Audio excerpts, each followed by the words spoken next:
সেই জুবিনদাৰ ক্ষেত্ৰৰ পৰা এগৰাকী লোকে এই মুহূৰ্তত তেখেতে জুবিনদাৰ এখন ছবি আঁকি আছে গতিকে আমি তেখেতৰ পৰা কিছু ভাষ্য ল'বলৈ চেষ্টা কৰিছোঁ আজিৰ দিনটোত এমাহ হ'ল সকলোৱে ন্যায় বিচাৰিছে গতিকে তাৰ সমাধি ক্ষেত্ৰত উপস্থিত থাকি আপুনি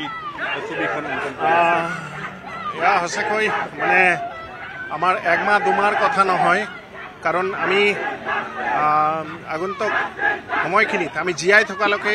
এনে মুহূৰ্ত আমি কেতিয়াও পাহৰিব নোৱাৰিম আৰু পাহৰাৰ কথা নহয় আজিৰ ডেটত একমাহ হৈ গ'ল তথাপি প্ৰতিজন অসমীয়া তথা ভাৰতৰ বিভিন্ন প্ৰান্তৰ মানুহৰ অন্তৰাত্মাত এটাই কথা জুবিন গাৰ্গ গতিকে তেওঁৰ যিখিনি মূল মন্ত্ৰ মই এজ এ আৰ্টিষ্ট হিচাপে স্পীড পেইণ্টাৰ হিচাপে মোৰ ছবিখনত তেওঁৰ যিখিনি আইডিঅলজি তেওঁৰ যিখিনি চিন্তা চৰ্চা তেওঁ যিখিনি মানুহক লৈ কথা কয় গানৰ মাজেদি সদায় তেওঁ মানে জাতি ধৰ্ম বৰ্ণ নিৰ্বিশেষে প্ৰতিজন মানুহক আপোন কৰি লোৱা অকল মানুহ বুলি নহয় জীৱ জন্তু চৰাই চিৰিকটি প্ৰকৃতিৰ সকলোখিনিক তেওঁ মানে অন্তৰাত্মাত স্থান দিয়ে গতিকে তেনেধৰণৰ মানুহ হিচাপে আমি যদি জীয়াই থাকিব পাৰোঁ তেতিয়াহ'লে মই ভাবোঁ যে আমাৰ জুবিন গাৰ্গৰ যিখিনি মূল মন্ত্ৰ তেওঁ যে আজিৰ সময়তে আমি গোটেইখিনি কথা দেখা পাইছোঁ সেয়া হ'ল প্ৰকৃত মানুহ জীয়াই থকাৰ একত্ৰিততা আৰু মানুহৰ সমন্বয় বুলি মই ভাবোঁ গতিকে ছবিখনত মই যিখিনি বস্তু দেখাব বিচাৰিছোঁ সেয়া হ'ল তেওঁ ধ্যানমগ্ন অৱস্থাত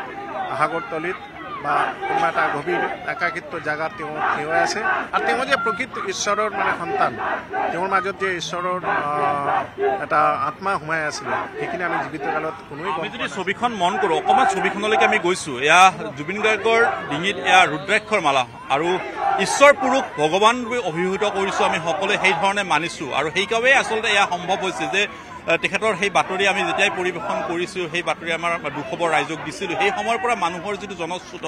আজি এয়া মহামিলনৰ তীৰ্থভূমিত পৰিণত হৈছে তেখেতৰ যি আচলতে আশা সেয়া যেন বাস্তৱত প্ৰতিপন্ন হ'ব গৈছে এই সপোনসমূহ আপোনাৰ ছবিখনতো সেয়াই অনুমান কৰে একেবাৰে সঁচা আপোনাৰ কোৱা মতে তেওঁৰ যিখিনি কথা তেওঁৰ যিখিনি জীৱনশৈলী মানুহক ভালপোৱা জাতি ধৰ্ম বৰ্ণ সকলোক মিলি একেলগতে অকল মানৱীয়তাৰ সৈতে অকল মানুহ বুলি নহয় যিখিনি কথা অকণমান আগতে মই ক'লোঁ যে জীৱ জন্তু চৰাই চিৰিকটি সকলোখিনিক তেওঁ মানে ভাল পায় আৰু তেওঁৰ যি প্ৰকৃত মানুহ হিচাপে তেওঁ যে ধ্যানমগ্ন অৱস্থাত বুদ্ধৰ আইডিঅলজি লগতে শিৱৰ যিখিনি ৰূপ সেইখিনি মই তেওঁৰ মাজত দেখা পাওঁ আৰু তেওঁ যোৱাৰ কথাটো কেতিয়াও নাহে তেওঁ আছে চিৰদিন থাকিব আগন্তুক দিনত আমাৰ মাজত যিমান দিন পৃথিৱী যিমান দিন সূৰ্য চন্দ্ৰ থাকিব তেওঁ আমাৰ মাজত থাকিব আৰু তেওঁক লৈ পেলাই মই জাষ্ট ছবিখনৰ মাজেদি অকল মানে অসম নহয় এইখন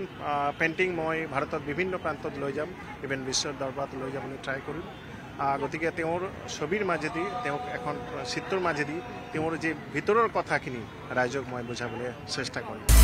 আপুনি বিচৰা বাতৰি পাব কেৱল নিউজ 18 এপত